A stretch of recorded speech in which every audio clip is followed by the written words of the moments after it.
Mon téléspectateur, ma téléspectatrice, sois le bienvenu. Aujourd'hui, une entrevue exceptionnelle pour toi. Je vais être en compagnie de celui que j'appelle mon clone européen amicalement. Je l'appelle comme ça parce qu'on est deux entraîneurs. L'épisode s'intitule aujourd'hui Les deux vieux sages de l'entraînement. Alors, j'ai invité Paul pour nous parler de lui. Mais il m'a promis une chose. Paul demeure au Luxembourg et il m'a promis qu'à la fin de l'entrevue, il chanterait pour moi le jardin du Luxembourg de Joe Dassin. N'est-ce pas, Paul? Je ne sais pas quand je te l'ai promis, dans quelle vie j'ai pu te le promettre, et je ne connais pas le texte. Hein? Non, tu ne connais pas ton classique Joe Dassin? Malheureusement pas. Ah ben, écoute, Malheureusement pas. Paul, Je suis vraiment désolé. malheureusement. Hey, imagine que moi, je suis de l'autre côté de l'Atlantique et pendant toute ma jeunesse, ma mère m'a fait écouter Joe Dassin. Et le jardin du Luxembourg est un des classiques. Oui, mais Faut, faut, Si Charles de Gaulle n'était pas venu au Canada, tu l'aurais jamais appris, ça. Ah, j'ai pas eu besoin de Charles de Gaulle pour ça. Hey, Paul, c'est tellement un plaisir de t'avoir avec moi. Écoute, je fais une petite introduction, Paul. On s'est connus par l'entremise d'un ami commun qui est Hermano, que tu entraînes pour son défi Agrippa. J'ai fait une entrevue récemment avec lui. Et écoute, tout de suite, toi et moi, quand on s'est parlé, on était sur la même longueur d'onde. Là. On s'est entendu instantanément comme ça. Oui, et je suis très heureux d'ailleurs que nous ayons pu faire connaissance, et je regrette que l'Atlantique soit aussi large, parce que sinon, ça fait très très longtemps qu'on serait venu se serrer la main et se parler de vive voix, parce que oui, c'est agréable d'avoir cette même philosophie. On peut avoir quelques différences, mais ça c'est normal. Ah Mais oui. cette approche de l'entraînement, parce que je pense que tous les deux sommes des fidèles de tout ce qui est humilité, parce que l'humilité, bah, ça peut amener à la performance et au plaisir de faire du sport. Ça c'est Ouais. important. Et puis et je crois que oui, on s'est retrouvés dans tout cela. On s'est retrouvés, c'est certain, c'est certain. Paul, j'ai dit que nous sommes deux vieux sages de l'entraînement, donc toi en tant que coach, ça remonte à quelques années, toi également. Peux-tu me parler de comment t'en es arrivé à l'entraînement? Qu'est-ce qui t'a amené à ça? Qu'est-ce qui t'a passionné dans le domaine? Bah, c'est en venant au Luxembourg, très franchement. C'est en venant au Luxembourg. Alors, j'ai eu soit 58 ans il y a pas très longtemps. Je fais du sport depuis, ou j'ai fait du sport depuis l'âge de 6, 7, 8 ans. Et j'ai rencontré il y a à 6 ans, pourquoi à l'âge de 6 ans, j'avais un chirurgien qui m'a permis de pouvoir marcher. Parce que pendant 3 années, j'étais Wow. malheureusement obligé de rester dans un plâtre.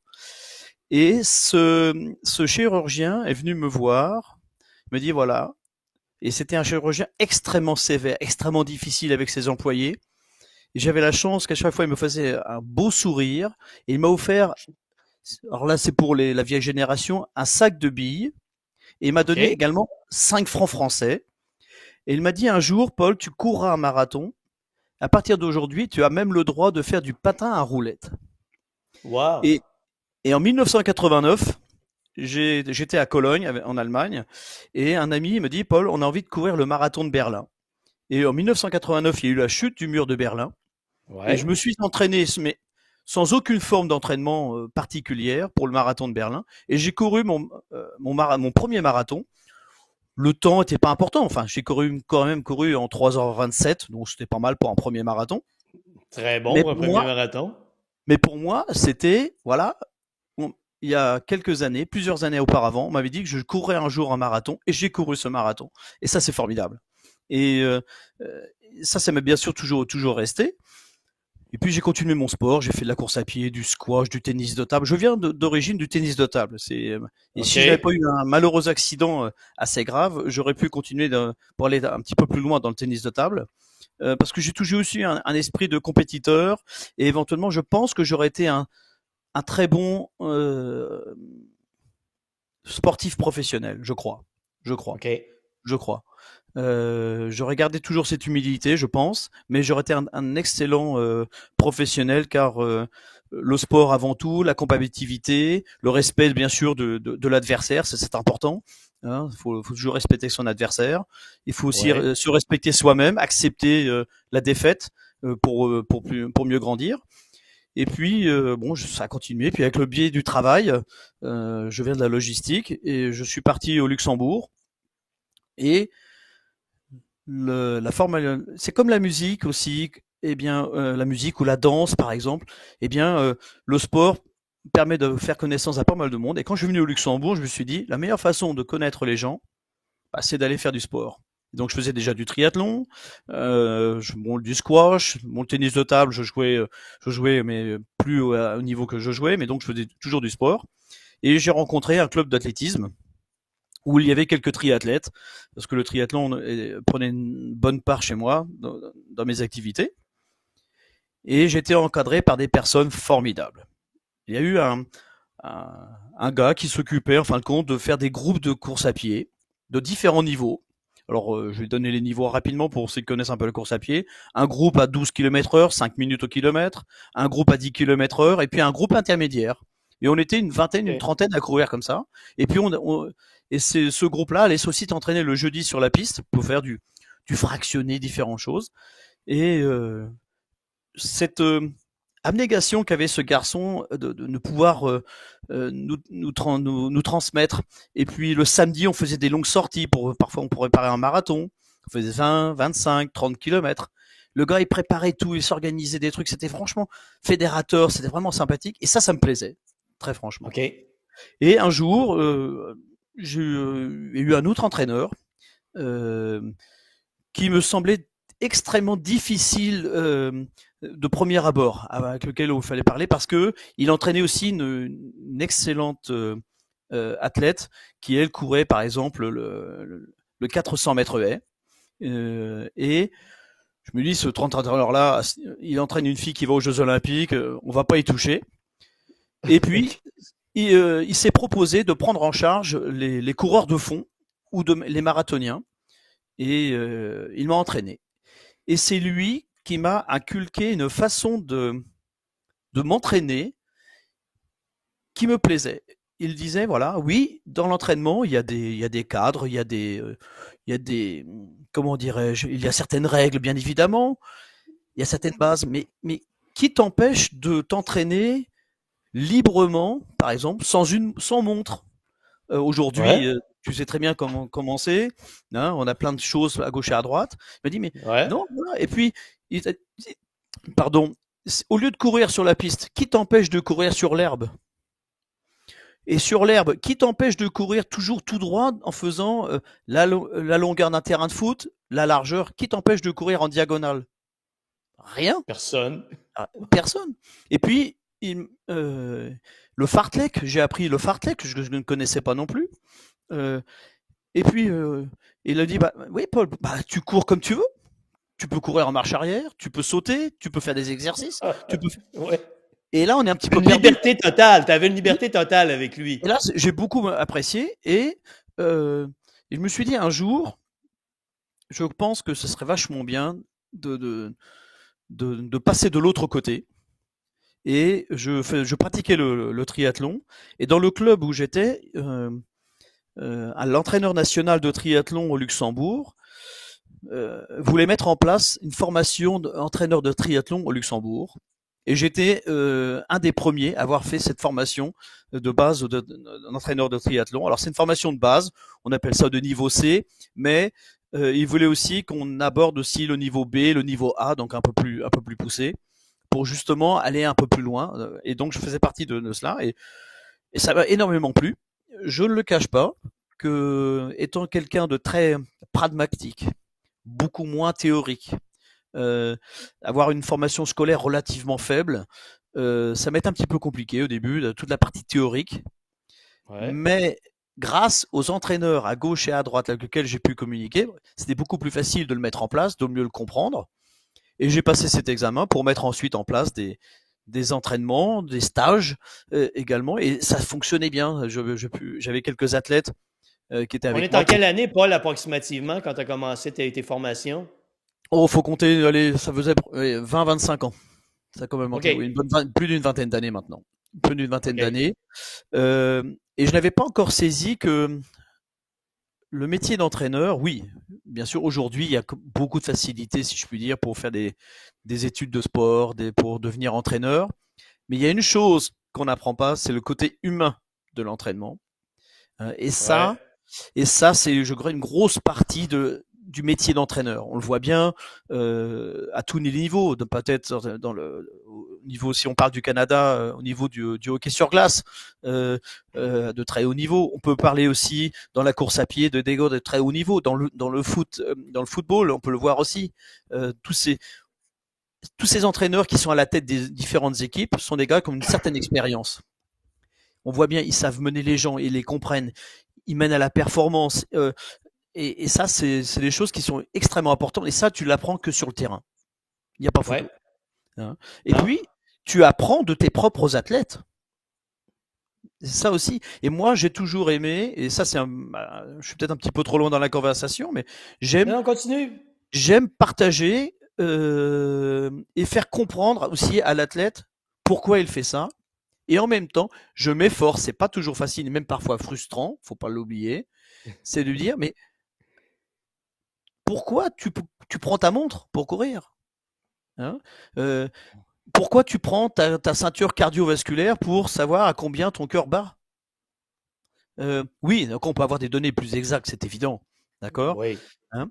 Et puis, pourquoi tu veux faire un marathon, un Ironman, alors que tu peux peut-être avoir plus de plaisir à courir 5, 10, 15 kilomètres ou nager 1000 mètres simplement?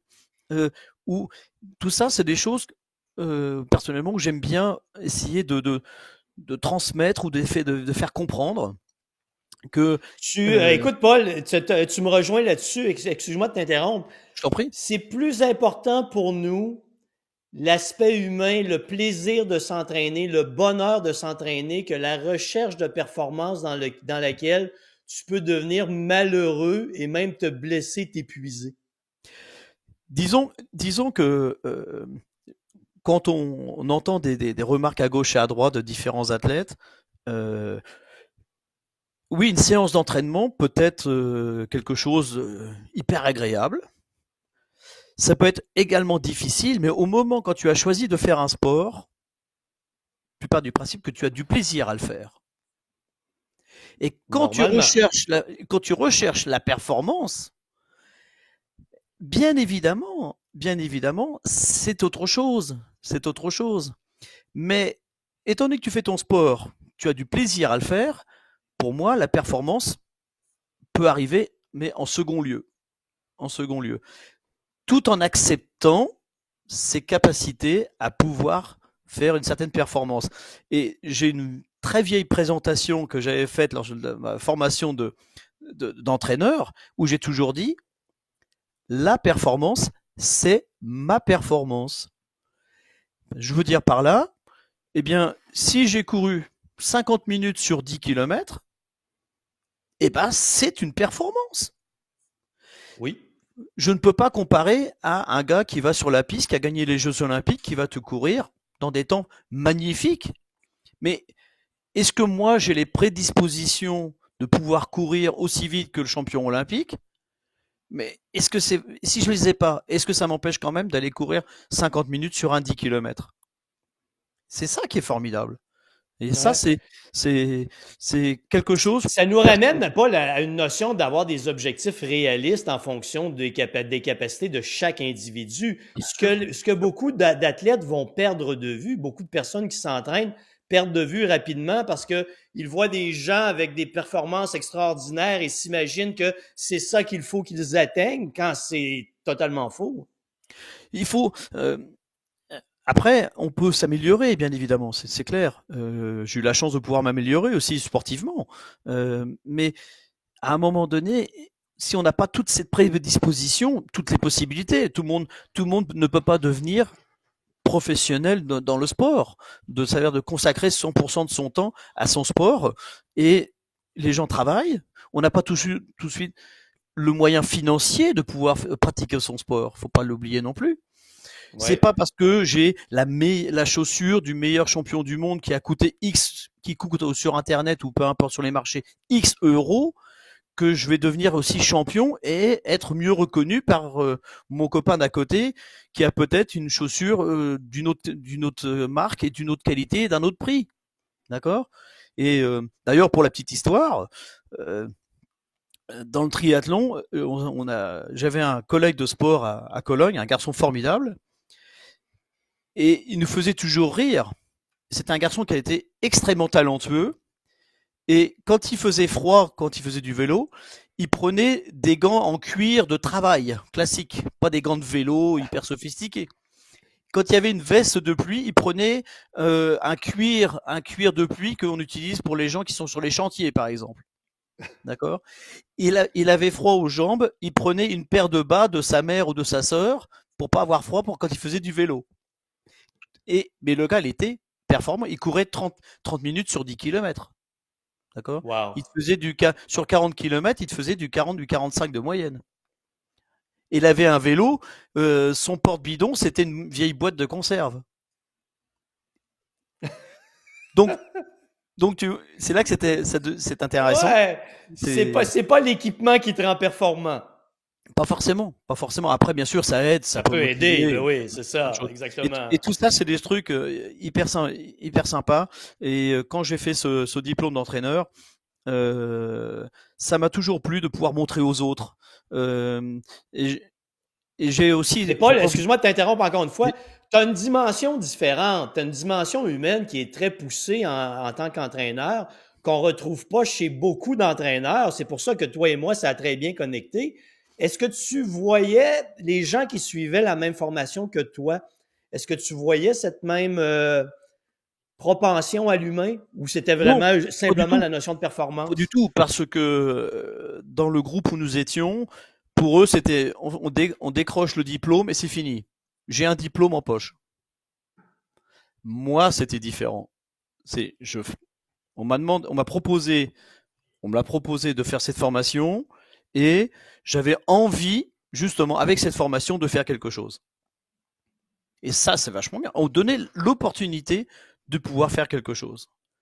Et le gars, je disais, qui nous entraînait dans le groupe, et puis cet entraîneur qui m'entraînait aussi, il faisait mes plans aussi d'entraînement.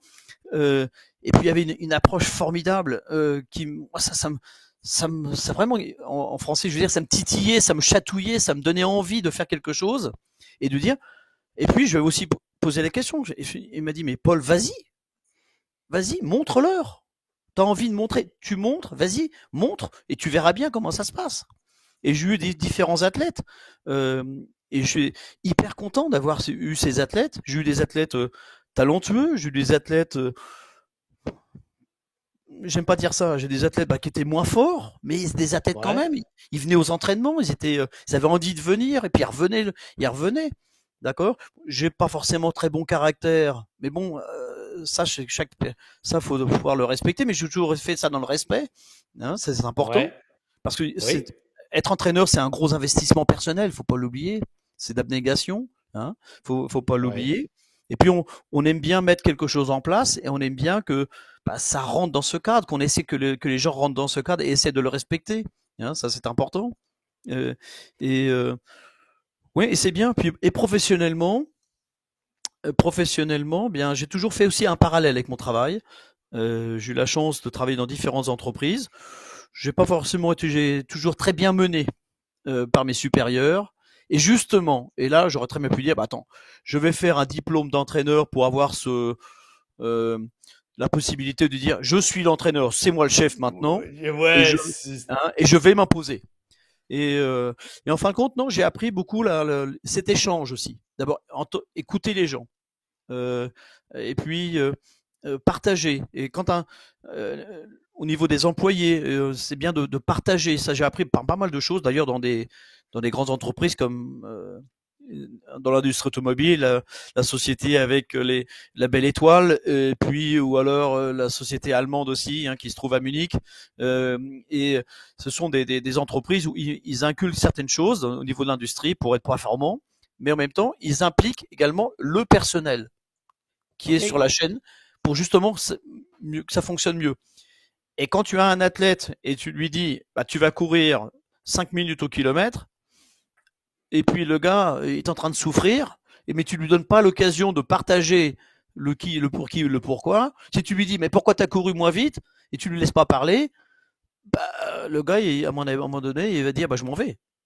Paul, c'est le gros problème que j'observe, moi, au niveau de l'entraînement, c'est qu'on croit que les athlètes sont des machines et qu'elles devraient performer de la même manière en tout temps et qu'on doit faire abstraction de leurs émotions, on doit faire abstraction de leurs pensées, de leurs peurs, de leurs craintes, mais ça fait partie d'un tout.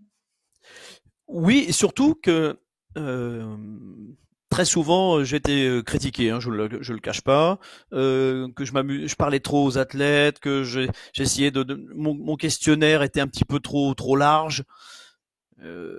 Mais quand tu as affaire à des athlètes qui ne sont pas professionnels, mais qui ont une certaine ambition, le mot ambition est important, qui ont une certaine objection, un certain objectif, et ces gens-là travaillent. Donc il faut déjà leur dire, attends, avant d'aller prendre les baskets et on va les courir, combien de temps as-tu à disposition pour pouvoir t'entraîner? Oui. Hein? Le temps, parce que beaucoup, oui, ça va le faire. Oui, après tout d'un coup, oui, mais attends, il y a eu la famille, il y a eu le travail, j'étais malade, j'ai oublié, j'avais des vacances. Après, j'ai des formations professionnelles.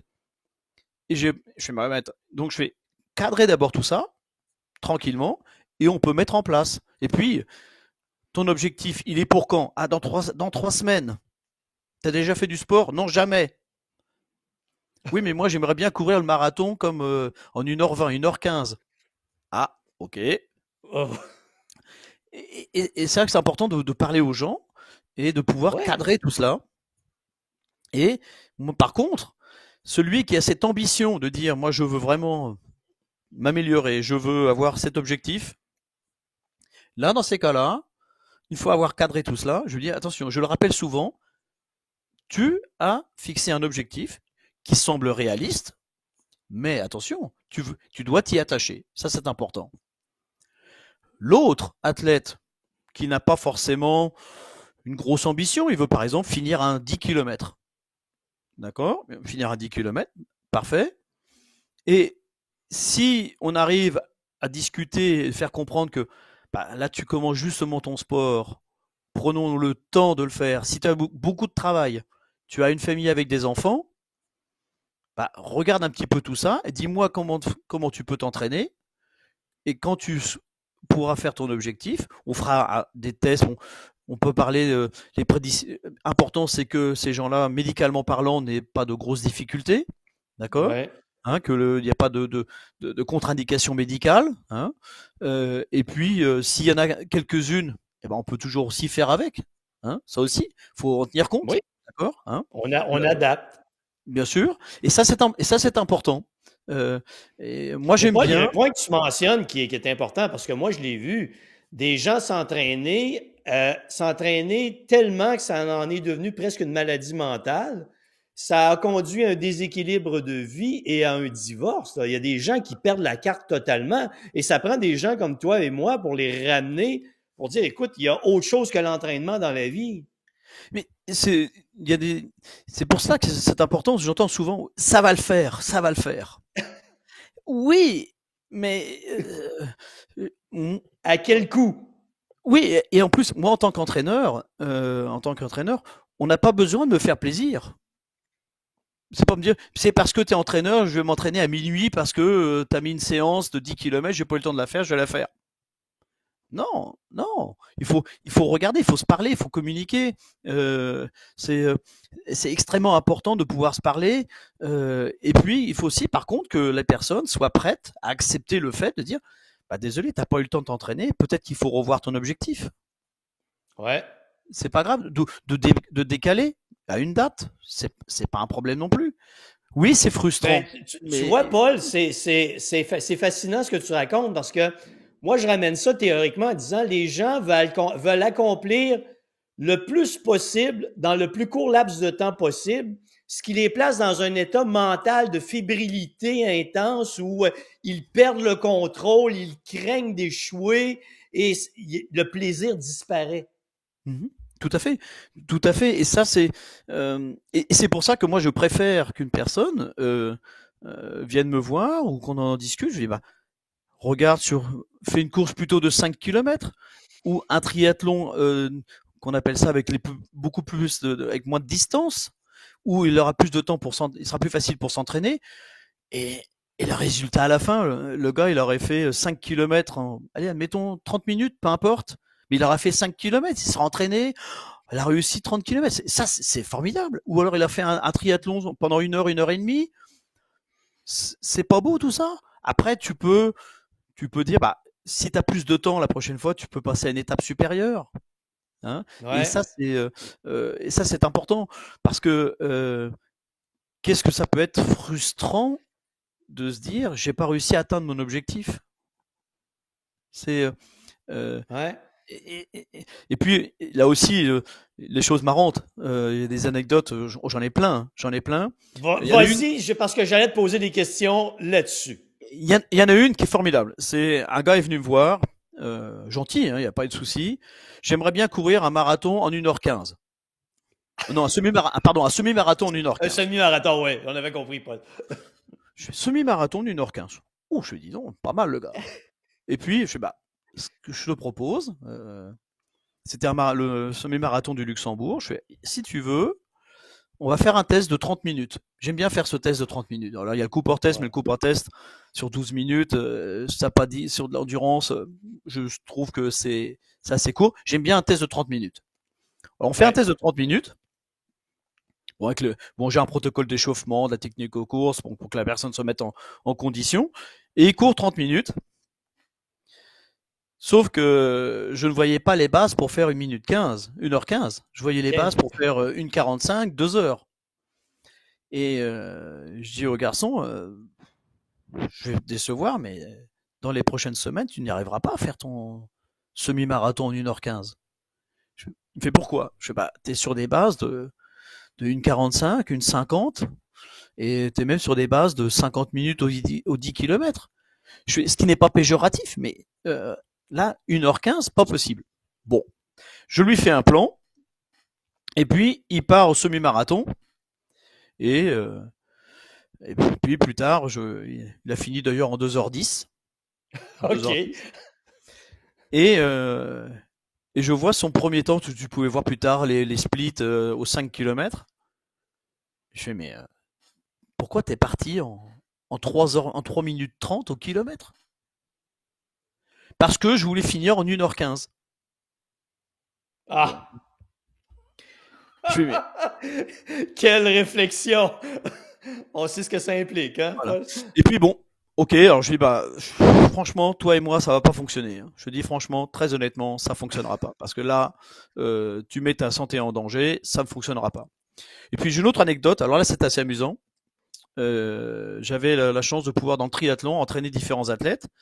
Et arrive un athlète, il me dit, je suis un athlète professionnel. Je n'avais Oh! jamais entraîné un athlète professionnel. Jamais. J'en connaissais, mais jamais.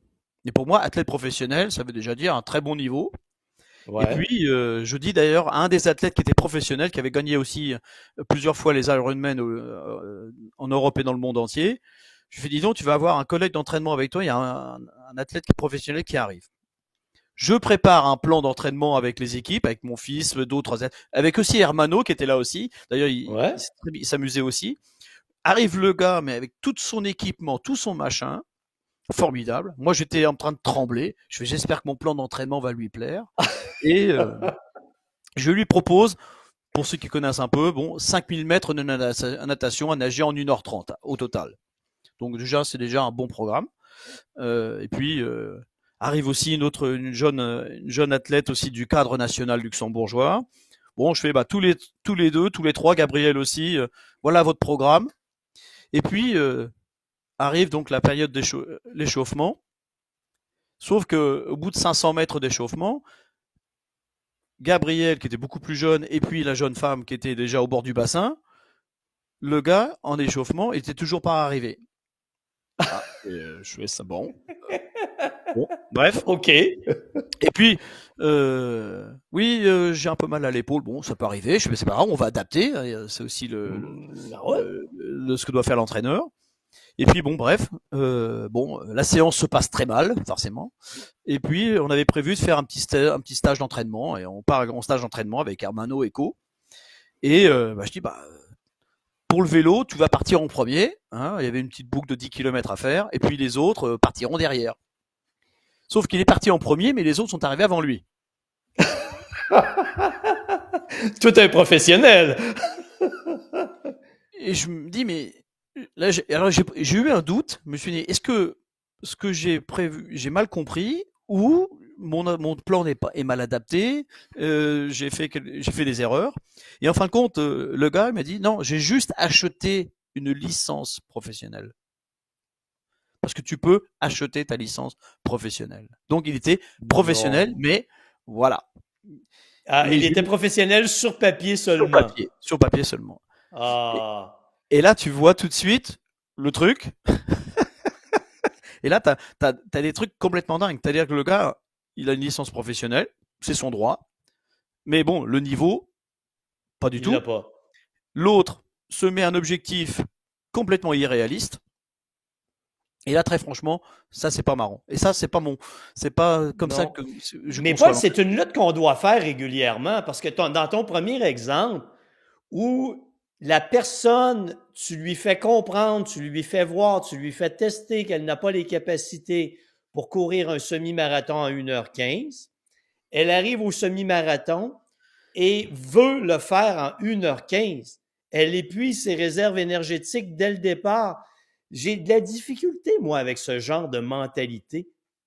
Bien sûr, bien sûr. Ça fait aucun sens. Je dirais, moi aussi, j'ai fait une erreur une fois, mais je l'ai fait qu'une fois. Je l'ai Ouais. fait qu'une fois. Une fois. Une fois. Mais je n'avais pas la prétention de le faire. Je me suis dit, mais qu'est-ce que je fais à cette vitesse-là? Bon, bah, ça m'a brûlé tout de suite, bien évidemment. Mais je ne sais pas que les gens n'ont pas forcément cette conscience de leur propre capacité et n'ont pas Ouais. forcément cette volonté de prendre du temps pour pouvoir progresser. Et Est-ce que. Oui. oui, Vas-y, continue, Paul, continue. le corps humain est une machine extrêmement complexe. C'est une formidable machine, mais qui a besoin d'un très long temps d'adaptation.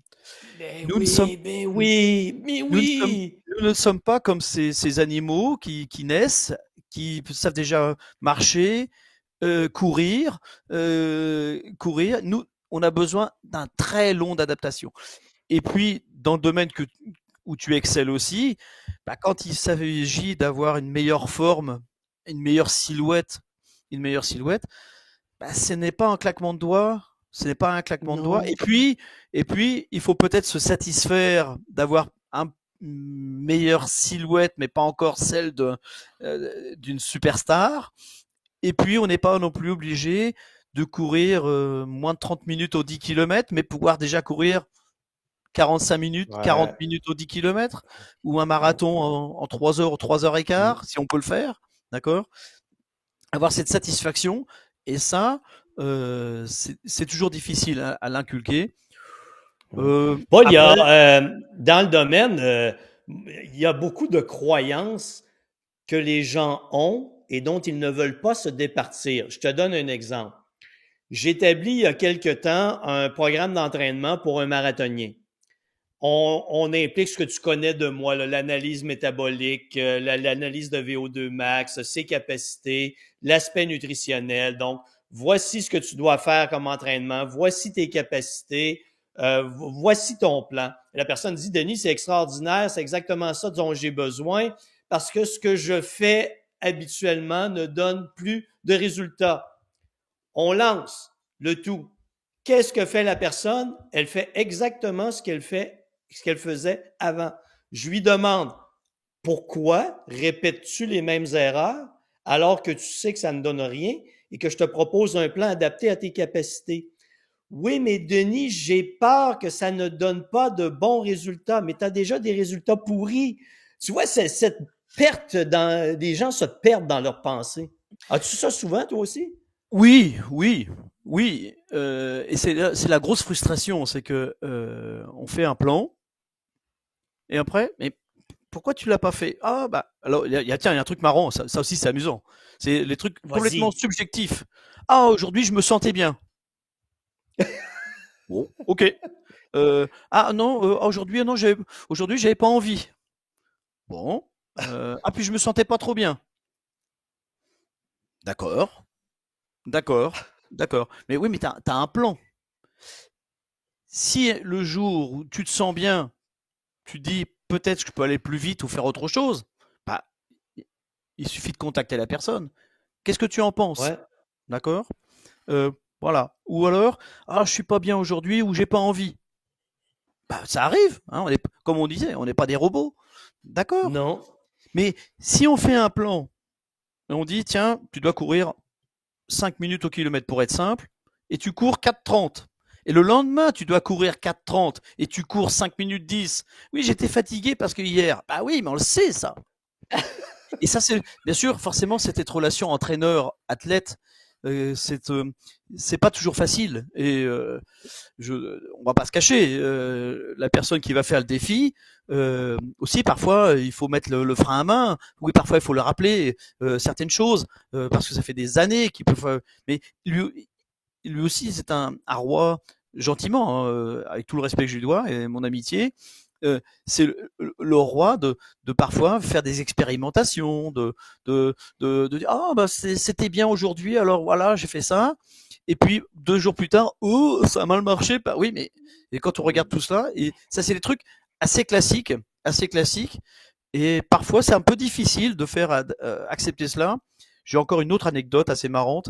D'ailleurs, la personne maintenant elle est devenue entraîneur de niveau A en triathlon OK. et en natation. J'avais fait aussi des tableaux de vitesse adaptés aux différents niveaux et aussi différents exercices. Et très souvent, elle vient me voir, Paul, j'ai pas envie de m'emmerder à faire la séance que tu as pris en place parce que c'est franchement, c'est de l'abruti. Moi, j'ai pas envie de m'amuser dans l'eau. Je fais bon, ok, pas OK. de problème. Il n'y a pas de problème parce que bon, il y avait des exercices, surtout la natation, c'est extrêmement technique. Et puis pour progresser, tu n'as pas le choix. Exercice technique, exercice technique. Enfin bref, il y a plein de choses qui rentrent en compte. Et puis, bah forcément, tu peux pas nager comme les grands champions, comme Michael Phelps, Ouais. tous ces gars qui nagent. Mais attention, c'est des gars. Attention, ils font beaucoup de travail et beaucoup de technique aussi. Mais pour arriver à nager un 50 mètres dans les en dessous de 15 secondes, crois-moi, ils font beaucoup de travail et beaucoup de travail très lentement et beaucoup de techniques. Et, euh, Ouais. et très souvent, oui, mais c'est vrai que les gens n'ont pas le temps non plus. Ils n'ont pas le temps, n'ont pas le temps. Alors Mhm. oui, j'ai fait vite fait parce que j'avais pas le temps. Et puis là, j'ai coupé parce que j'avais pas le temps. Là, j'ai coupé, j'avais pas le temps. Et puis arrive le jour de la compétition. Oui, mais j'ai pas réussi à faire ce que j'ai voulu. Bah, forcément. Regarde, si tu prends ton plan d'entraînement, tu enlèves 30-40%, tu as tout de suite la solution. Ouais. Sans Paul, problème. tu touches un point important parce que dans les recherches scientifiques, quand on regarde ce qui démarque un expert dans un domaine de toutes les autres personnes, l'expert est celui qui accorde de l'importance à des détails que les autres ne veulent pas considérer. Et tu viens de le dire dans l'entraînement au niveau de la natation, beaucoup de techniques, du travail de précision, fignoler les mouvements, tout est là. C'est ce qui Oui, fait la différence. bien sûr, bien sûr. Et dans tous les sports, j'allais même dire, les auditeurs vont peut-être rire, mais même au niveau des échecs, hein, quand les gens qui jouent aux échecs, Ouais. ils vont faire vraiment des gammes toutes bêtes. En natation, c'est vraiment, la natation, c'est extrêmement compliqué. C'est extrêmement compliqué. Dans chaque nage, c'est extrêmement compliqué. Et donc, pour faire progresser des athlètes, c'est extrêmement long, fastidieux, difficile. C'est la raison pour laquelle on voit souvent des entraîneurs, très difficiles sur le bord du bassin, donc des gens assez stricts, et puis des athlètes, on voit en général, quand je parle du très très haut niveau, des athlètes d'exception. C'est-à-dire que ce sont des athlètes qui sont déjà prédisposés à pouvoir faire de la performance et qui sont des athlètes prédisposés à aller chercher vraiment l'excellence. Aller chercher l'excellence. Parce qu'ils peuvent aller chercher cette excellence. Ouais. Par contre, bien évidemment, les autres athlètes, les autres sportifs, on va pas les négliger, mais on va leur permettre d'avoir une meilleure technique, de pouvoir s'améliorer. Et là, on va revenir au tout début de la discussion. enfin, à la fin de la séance, même si tu as, je veux pas être grossier, mais si tu en as bavé pendant toute ta séance, qu'est-ce que tu veux? Tu sors de l'eau, tu dors de l'eau, tu sors de ton vélo, tu descends de ton vélo, tu sors de la salle de hockey, de la salle, tu dis, ah, on a quand même passé un bon moment, je suis fatigué, j'ai fait quelque chose pour ma forme, j'ai appris quelque chose, je vais pouvoir demain revenir encore avec mon entraîneur ou sans entraîneur, m'entraîner, donc j'ai pris du plaisir quelque part. Hein. Oui. Et ça, franchement, c'est sympa. Et puis même si on n'est Ben pas oui. content de sa séance, mais au contraire, j'aime bien avoir moi des athlètes qui ont du caractère, qui sont pas contents. Attention, je veux pas dire le gars qui tombe dans la déprime. Oh, elle était bien ta séance. Bof. Ah bon, d'accord. Mais je préfère que le gars me dise ah bah je sais pas, la séance m'a pas trop plu. En plus mes résultats là, je me suis pas senti trop bien. D'accord, parfait. Hein. Euh, mais c'est normal. On est tous des humains et j'aime bien ça aussi. Faut pas que le gars il arrive non plus. Oui, je vais faire. D'accord, j'ai fait. Bonjour, merci, au revoir. Non, c'est pas ça. C'est pas ça. C'est de montrer un petit peu du caractère. Et puis l'interactivité aussi. Dis donc, Paul, Ouais. tu penses que est-ce que je pourrais faire peut-être un peu autrement, d'accord. Euh, et puis, euh, mais je rencontre très peu d'athlètes qui me disent oh ça je vais pas le faire, je le fais pas. C'est très rare. Jusqu'à Hmm. pourtant, tu sais que j'entraîne aussi mon fils, et forcément la relation athlète Oui. et papa, c'est parfois difficile. Bon, avec mon fils, c'est très particulier. Hein, et d'ailleurs, mon Gabriel est assez connu dans le monde des sportifs pour être un petit râleur à chaque fois. Hein. Mais, Ah, OK. ouais, mais c'est un râleur, mais parce que forcément, je suis là, d'accord. Hein. Mais après, c'est du style. Alors, t'es content de ma séance? Hein, c'est un petit peu ça. Ou alors, et puis il fait aussi des bonnes séances. Et je sais que la séance peut être difficile, d'accord. Hein, et là aussi, c'est faire comprendre à l'athlète qu'une séance peut s'avérer parfois difficile, voire inaccessible. Qu'est-ce que je veux dire par là? C'est Ouais, explique. on présente on va essayer cette fois-ci d'amener un athlète quelque part qui ne le sait pas encore. Et ça, j'ai Oui.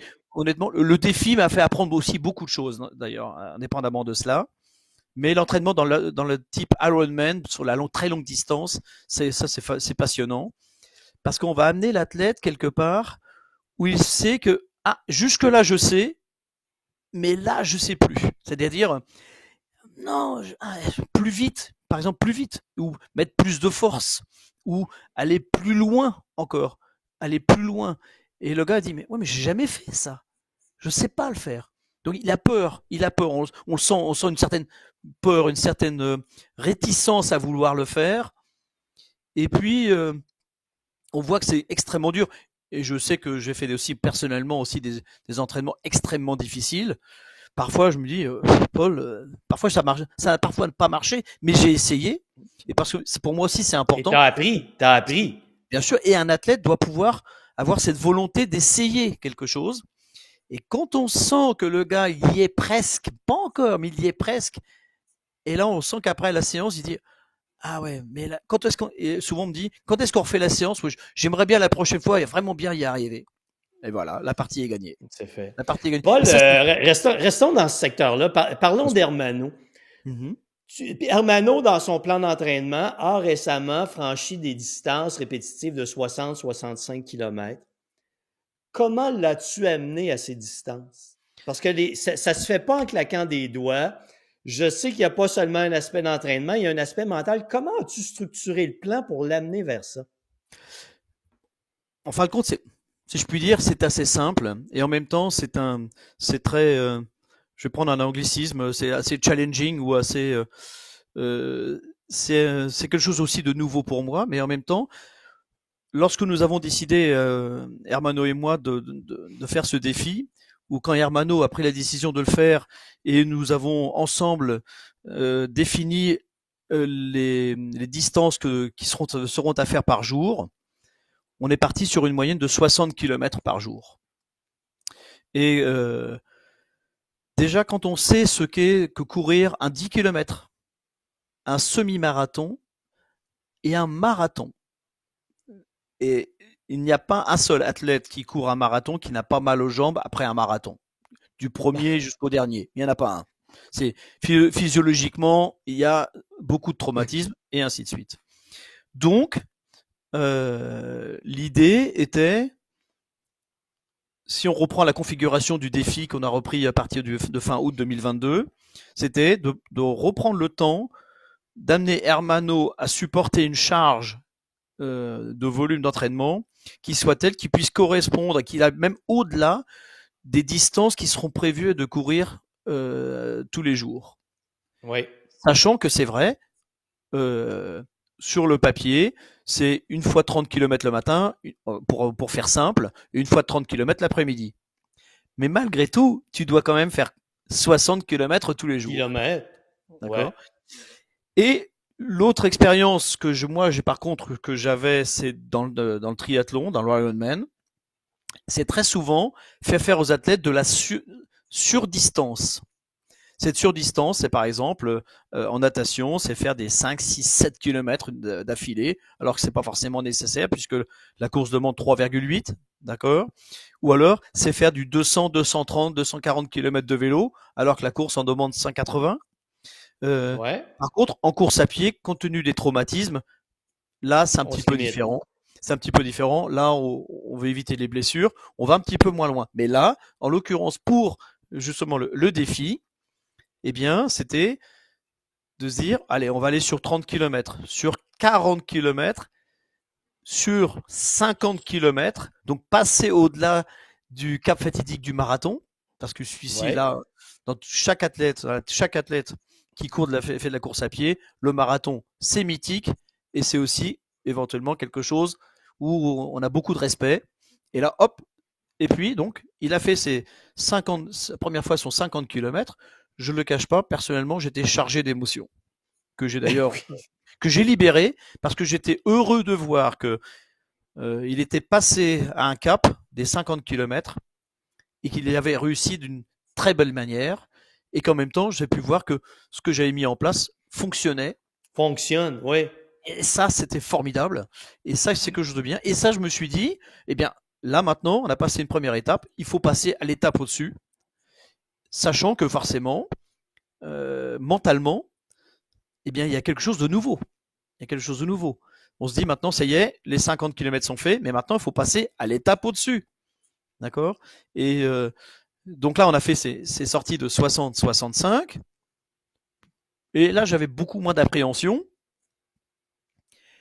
Mais là aussi, à lui d'apprendre beaucoup de choses aussi, de se dire, maintenant, de ce que j'ai fait jusqu'au 50, qu'est-ce que je dois faire pour aller aux 60, 65, sachant, pour rassurer aussi les auditeurs, le but du défi, ce n'est pas arriver le plus vite possible dans le sud de la France, c'est de faire tous les jours environ 60 km dans les meilleures conditions possibles, sans chercher à battre des records. Faut pas l'oublier. Le but, c'est que, justement, au bout de ce défi, Hermano, lève les bras et dit, super, j'ai fait quelque chose de formidable et je suis en pleine forme. Je suis fatigué, mais en pleine forme. J'ai réussi à faire mes 60 km par jour. Ça, c'est extrêmement important. À une vitesse qu'on est peut-être en train maintenant, d'ailleurs peut-être de réajuster, parce qu'ils se sentent pas forcément à l'aise sur une distance de 10 km/h, donc 6 minutes au kilomètre. Ça le semble un petit peu lent. Mais avec l'expérience du dernier 65 km où il y a eu une négligence au niveau apport calorifique. Ouais, dont on a discuté, ouais. Et là, il faut peut-être se réfléchir là-dessus, de se dire, plus vite, mais attention, plus vite, apport calorifique en conséquence. Donc c'est un tout, tu vois. Là, on est en train tu m'amènes sur un sujet, tu as tout à fait raison. Ouais. C'est non seulement mentalement, mais mentalement, c'est quoi? C'est se dire, quelle est ma séance aujourd'hui? Quelle sera celle de demain? Quelles sont les grosses séances à venir sur lesquelles je dois travailler? Donc, en fin de compte, on peut dire que la planification du défi, c'est une séance d'entraînement jusqu'au jour où le défi va commencer. Ouais. Et Paul, tu vois, ta planification d'entraînement implique une réflexion à court terme, mais aussi sur le long terme. Il y a peu d'athlètes qui sont prêts à ça. Beaucoup de gens éprouvent la difficulté à prévoir ce qu'ils font aujourd'hui va avoir un impact demain, après-demain ou dans le futur. Avec Hermano, on a fait l'ajustement. On lui a dit, Hermano, il faut que tu consommes 8500 calories par jour. Si tu le fais pas, tu vas avoir des conséquences. Mais c'est difficile malgré tout pour un cerveau de suivre une planification où chaque jour est important et chaque jour a un impact sur le futur. C'est extrêmement difficile. Euh, Surtout que c'est une planification longue, qui est longue. Ouais. Et, euh, et ce qui est presque amusant dans tout cela, c'est que le paradoxe, on se dit, mais je fais énormément de volume pour en fin de compte en faire relativement peu le jour du défi. Mais l'impact psychologique est important, Paul, parce que si tu arrives à faire des surdistances comme ça, mentalement, tu sais, si tu arrives, tu fais 80 km et tu sais que tu vas en courir 60, tu te dis, hey, c'est une partie de plaisir pour moi. Mentalement, tu as changé ta perception. Bien sûr, c'est un petit peu aussi l'exercice que nous avons fait. On a fait bien sûr aussi des séances un peu plus rapides, un peu plus courtes. Alors attention, un peu plus courtes, les auditeurs vont peut-être avoir peur. Parce que on est passé au début de 30 km, aux 40, aux 50, aux 65, et là vont arriver des 70 et des 80 km.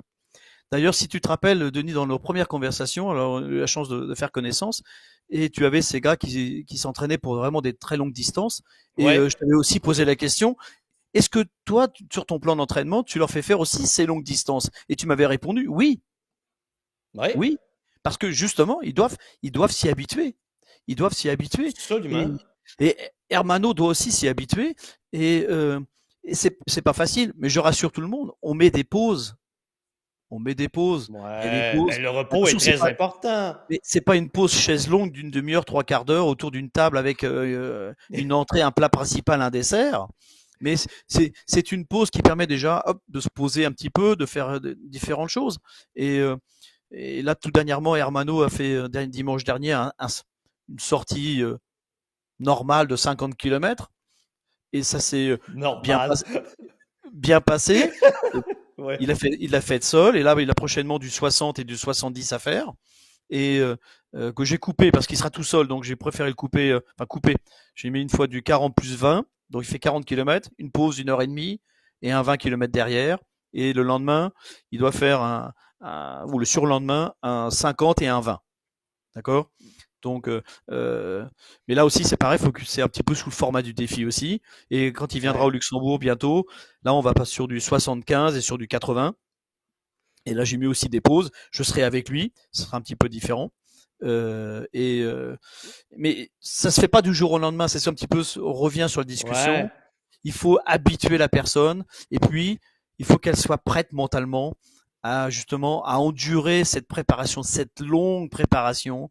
Euh, Parce que Ouais. en plus quand on a un athlète hyper motivé, surmotivé, euh, et puis on arrive en fin de parcours.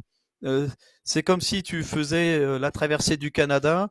Euh, Tu m'en voudras pas, je connais pas trop la largeur du Canada, mais tu fais des milliers de kilomètres en voiture. 3500 km. Donc il te reste que 500 kilomètres, d'accord? Les 500 kilomètres, tu as bien envie de les faire le plus vite possible. Tu as la marre, tu veux arriver plus vite possible les 500 kilomètres, mais tu peux pas parce que tu es tellement fatigué que tu dois Oui.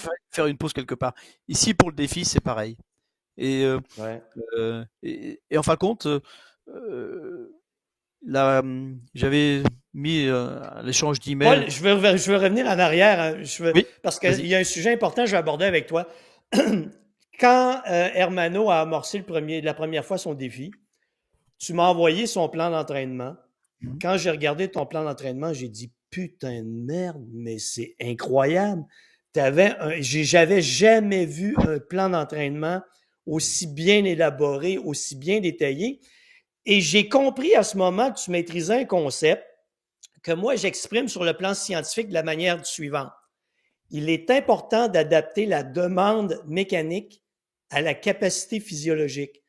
Donc, si tu imposes un trop grand effort à ton athlète et s'il n'est pas physiologiquement adapté, tu peux le blesser et il va se blesser. Et Mhm. toi, tu maîtrises ça très bien, là, je le sais, mais c'est rare. Et pourquoi c'est comme ça? Euh, Parce que je me dis, tout simplement à quoi ça sert de. Il y a une expression en allemand, mais je ne sais pas si tu maîtrises l'allemand. Mais si tu Non? prends si tu prends une barre à mine, tu veux ouvrir une boîte et cette boîte, elle ne s'ouvre pas tout de suite, donc tu vas forcer. Et à un moment donné, elle va Oui, casser. oui. C'est la même chose.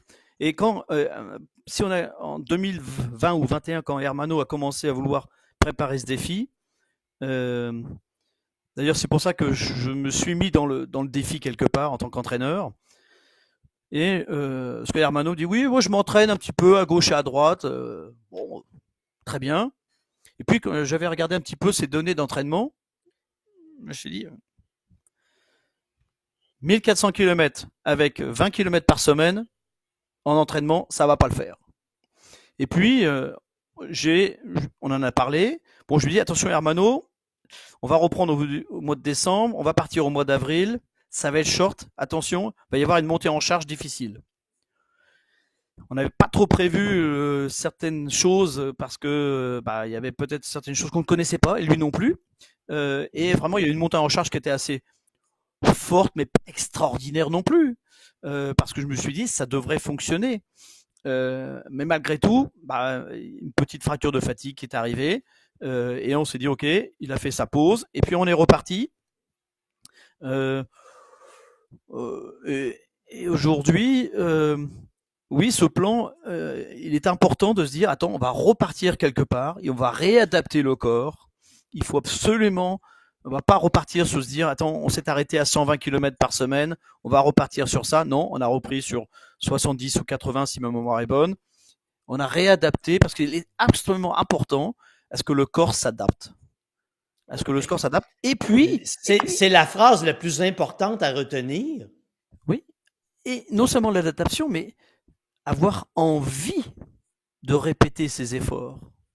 Il faut, parce que si le corps s'y adapte, déjà, on va prendre un autre exemple. On va prendre l'exemple. Admettons, tu t'entraînes aujourd'hui, ou un athlète s'entraîne, il est hyper épuisé. Mais il a envie, hein, le gars, il a envie. Hein, il a envie. Ah, vraiment, il est motivé. Vas-y, vas-y. Fais-moi, moi, il faut m'en faire baver. Hein. Et puis, premier jour, il y va. Deuxième jour, troisième jour, 3 semaines, un mois. Et à un moment donné, le gars, putain, j'en ai ras le bol. Hein. Je suis fatigué. En plus, j'ai mal aux genoux. En plus, j'en ai marre. J'ai mal aux cuisses. J'ai mal aux bras. Et puis, et là, tu dis, bah attends, et t'as l'entraîneur. Et attends, il y a le défi bientôt dans 3 mois. Vas-y à fond, vas-y à fond, vas-y à fond. À un moment donné, le gars est complètement cassé. Il est complètement Ouais. cassé. D'accord. Il s'en Ouais. aperçoit même pas. Parce que lui, il veut son Mais défi. c'est ça. Il s'en Son aperçoit pas. cerveau l'amène à s'autodétruire. Hum. C'est incroyable. Et là, et pour moi, c'est un no-go. C'est un pas possible, pas possible. Si tu dois pouvoir te dire ah bah je me sens bien, je suis à l'aise, et il faut écouter la personne, il faut essayer d'adapter. Et et quand tu as une personne, si on se base sur le défi, et je trouve que c'est quelque chose de très intéressant là-dessus, indépendamment de Hermano ou pas, c'est quand on voit le gars, il a absorbé un énorme volume, et très souvent, je lui dis, s'il me dit, oh Paul, j'ai un petit coup de froid, ou je suis un peu fatigué, je dis, on n'est pas à 10 ou 20 au kilomètre de la semaine après, parce on a fait, Voilà. on a fait 120, 160 kilomètres la semaine, on n'est pas à 10 ou 20 kilomètres, et puis on est à presque 3 fois le volume du défi, on n'est pas à 20 ou 30 kilomètres près. Et ça, c'est aussi important. Et la personne se sent rassurée, elle a envie de revenir, de le faire le lendemain. Et ça, c'est vraiment un gros challenge, c'est que la personne puisse revenir le lendemain et en même temps se dire, et là, ça va. Et là, on s'est aperçu que physiologiquement, je pense que c'est un très bon sujet d'étude, on voit que Hermano s'est adapté à des distances de 20, 30, 40, 50 kilomètres qui, sur une semaine, ne sont pas négligeables. Parce que si on regarde son calendrier, il peut avoir du 25 km, le lendemain à 30, et le lendemain à 35. Après, un petit 15. Après, on repart sur du 40. Et le lendemain à 50. C'est lourd. C'est du volume. C'est du volume d'entraînement. Hein, et avec des vitesses différentes. On va poser la question, mais pourquoi des vitesses comme ça? Alors, il y a deux choses. Oui, on a fait un test, on connaît sa VMA, on connaît son VO2 max, on connaît son seuil, Ouais. Mais si j'entraîne le gars toujours à la même vitesse, admettons les 6 minutes au kilomètre tout le temps. Monotonie, le gars il va s'embêter tout le temps. Et Ouais. là, c'est toujours la même chose. 2, physiologiquement, aucune adaptation. possible. Aucune. Si, adaptation dans le sens linéaire. D'accord. Donc, il monte une côte, il descend une côte, il est sur du plat. Mais par contre, à un moment donné, il sera plus en capacité d'absorber du gros volume. Parce que justement, le seuil aérobie, anaérobie n'a même pas été, je dirais, n'a même pas été mis réellement, comment est-ce qu'on appelle, en charge quelque part. Et donc il faut aussi changer aussi cette monotonie. Deux, il faut avoir un peu de résistance musculaire, de résistance neuromusculaire même d'ailleurs. Il faut pas l'oublier, articulaire également. Tout ça s'adapter parce que ce défi 60 km par jour, c'est pas en descendant une côte tout le temps ou avec on est sur un toboggan, ça va glisser tranquillement. Ouais. Non, hein et c'est en plus des parcours qui ne sont pas connus. Quand on s'entraîne en général, on est sur les terrains connus. Ouais. Donc, là, on sort d'une zone de confort complète. Et tout ça doit être pris en compte. Et ça, c'est, pour moi, important quand un athlète veut faire ce genre de choses, c'est lui faire comprendre que c'est pas que les 10 ou 20 km à faire ou les 30 km. C'est un tout. C'est un tout. C'est se mettre en place. Et ça, c'est pratiquement la chose même la plus passionnante à voir transmettre à l'athlète. Ouais. Paul, as-tu la même impression que moi que l'échec dans le domaine du sport est souvent planifié dans le cerveau de l'athlète en fonction d'avoir des objectifs irréalistes, un peu ce que je te mentionnais tout à l'heure, tenter d'accomplir le plus possible dans le plus court laps de temps possible, être toujours déçu de ses performances parce que tu te compares à quelqu'un d'autre auquel tu ne devrais pas te comparer. Il y a toute cette dimension psychologique où l'athlète se place dans une situation lui-même d'échec. Moi, c'est ce que je perçois. Oui, très souvent. C'est pour ça que j'ai encore dit tout à l'heure, la performance, c'est ma performance. Vraiment, il faut vraiment se satisfaire. Excuse-moi 2 petites secondes. Ouais, pas de problème, Paul. Pardon. C'est se satisfaire de ce que je sais faire, ce que je peux faire. Et oui, c'est important. Qui n'a pas eu un idole de sport? Moi, j'en ai eu plein. D'accord. Mais j'ai eu la clairvoyance, moi personnellement, de savoir plus ou moins mes capacités à accomplir une certaine performance. Je le savais que je n'aurais jamais pu avoir eu la chance de courir un marathon en 2h05, en 2h45, peut-être en 2h30. J'aurais jamais pu courir un 10 km en 25 minutes. Mais peut-être en 33 minutes, j'ai pas réussi à le faire. J'étais pas trop loin, mais j'ai pas réussi. Ce qui est déjà pas mal. Et comme tu dis exactement, c'est juste la personne n'a pas vraiment conscience de ce qu'elle peut faire et aussi de pouvoir se mettre un objectif extrêmement réaliste. Et si on revient sur ce défi, avec Hermano, lorsqu'on a fait, j'ai toujours appelé ça le pizza brainstorming. Alors, petite anecdote, nous étions dans ma voiture dans Luxembourgville et il travaillait et pendant le temps du midi, pendant sa pause, je suis allé chercher 2 pizzas et dans ma voiture où il y avait le chauffage, on a fait un brainstorming au niveau du défi avec pas mal de choses. C'est pour ça que j'appelais ça le pizza brainstorming. Et là-dessus, j'ai dit à Hermano, qu'est-ce qu'on préfère dans notre schéma? On peut faire ça en 3 mois, mais est-ce que tu auras vraiment l'envie de faire ça pendant 3 mois? On peut faire ça en 15 jours aussi, mais est-ce que tu auras la capacité physique, physiologique et mentale de faire presque 100 km par jour, mais à une sacrée allure? Ouais. Et donc, on a trouvé ce compromis de 30 jours avec ses pauses, mais je lui ai dit, 30 jours, c'est long. Et 60 km par jour, c'est plus qu'un marathon par jour. C'est plus, même si on fait des pauses, c'est plus qu'un marathon. Plus qu'un marathon par jour. Et ça, il faut l'accepter. Et là-dessus, il n'y a pas eu de souci, mais très souvent, des athlètes n'accepteraient pas ça. Pas ça. On a pu voir quand Hermano met des posts sur différentes choses, sur différents sites de réseaux sociaux. Les gens, on voit toujours, oui, on aurait pu aller plus vite, il y aurait besoin de plus de dénivelé, plus de machin. Bla. Moi, j'appelle ça les tribus des Yaka, Yoraka. Oui. Ça me fait assez amusant. Hein. Il n'y a plus qu'à. Les gens qui se pensent des grands spécialistes sans connaître le contexte.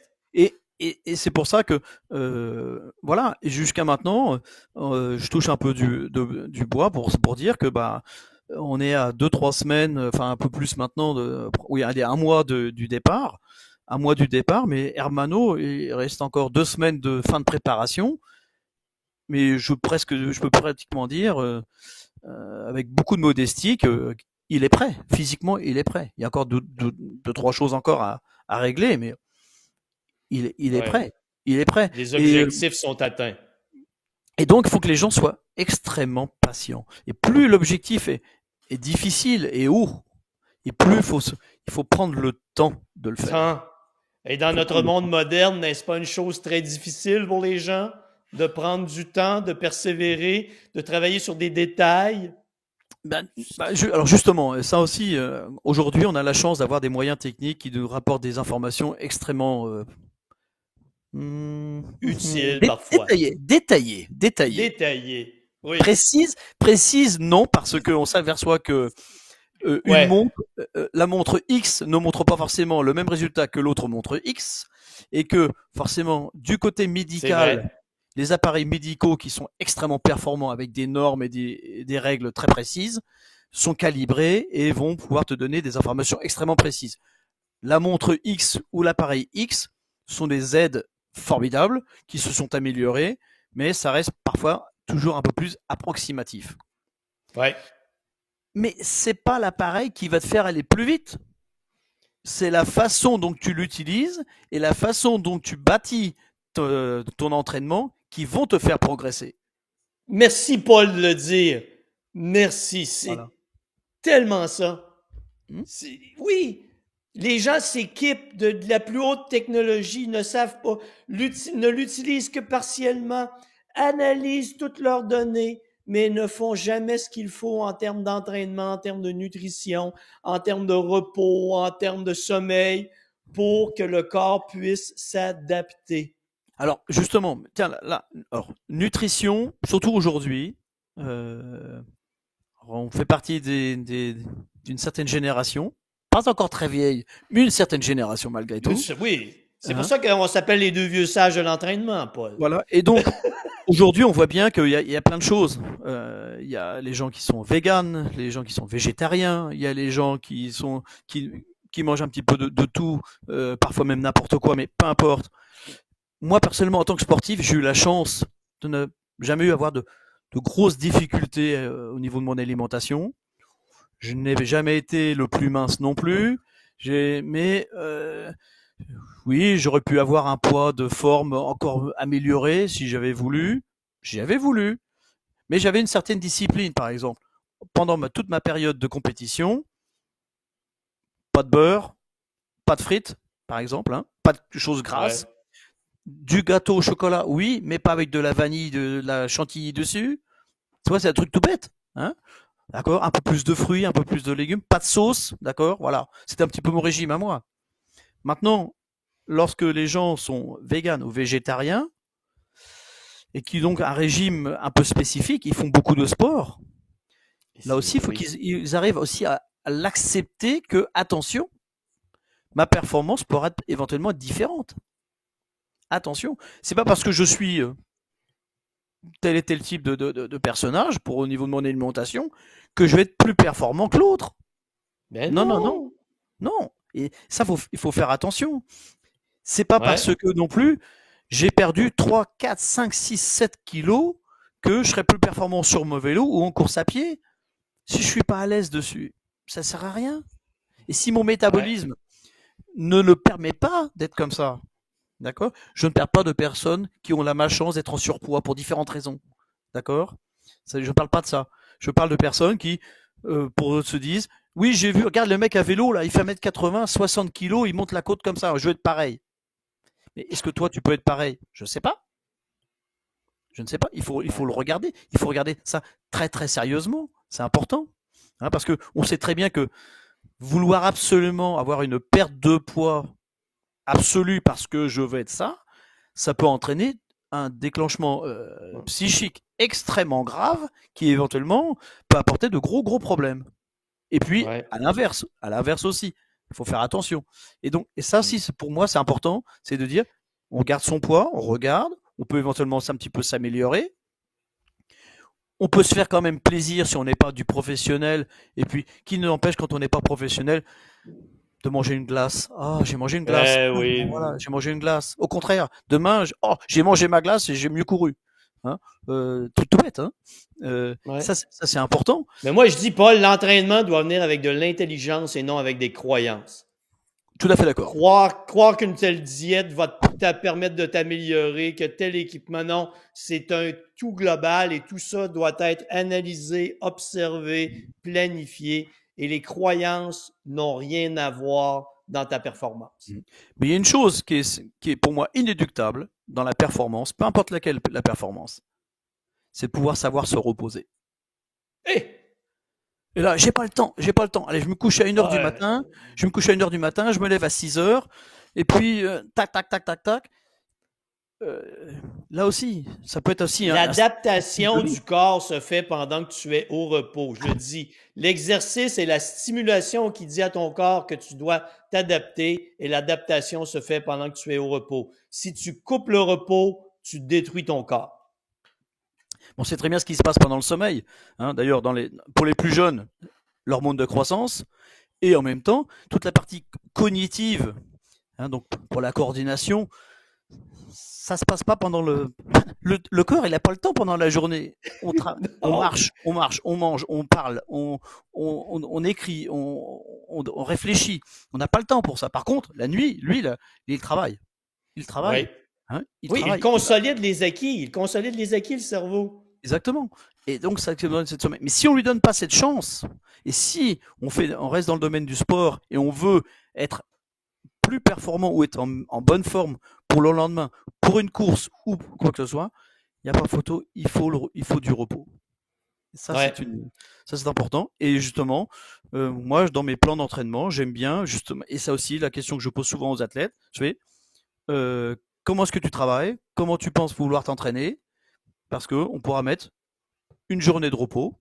Alors, souvent, j'entends, oh, ouais, mais si tu mets une journée de repos le week-end, moi j'ai ma femme sur les bras, je vais devoir faire des courses, faire ceci.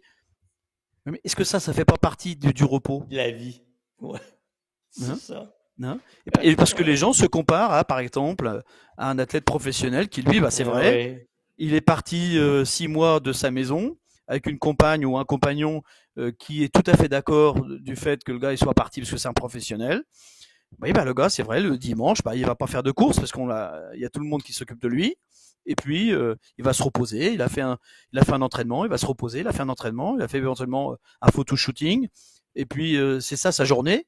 Mais le monsieur tout le monde, c'est travail, boulot, dodo. Et puis, s'il y a un repos, bah, et surtout quand il y a une famille, si la personne est attachée à sa famille, alléluia, repos.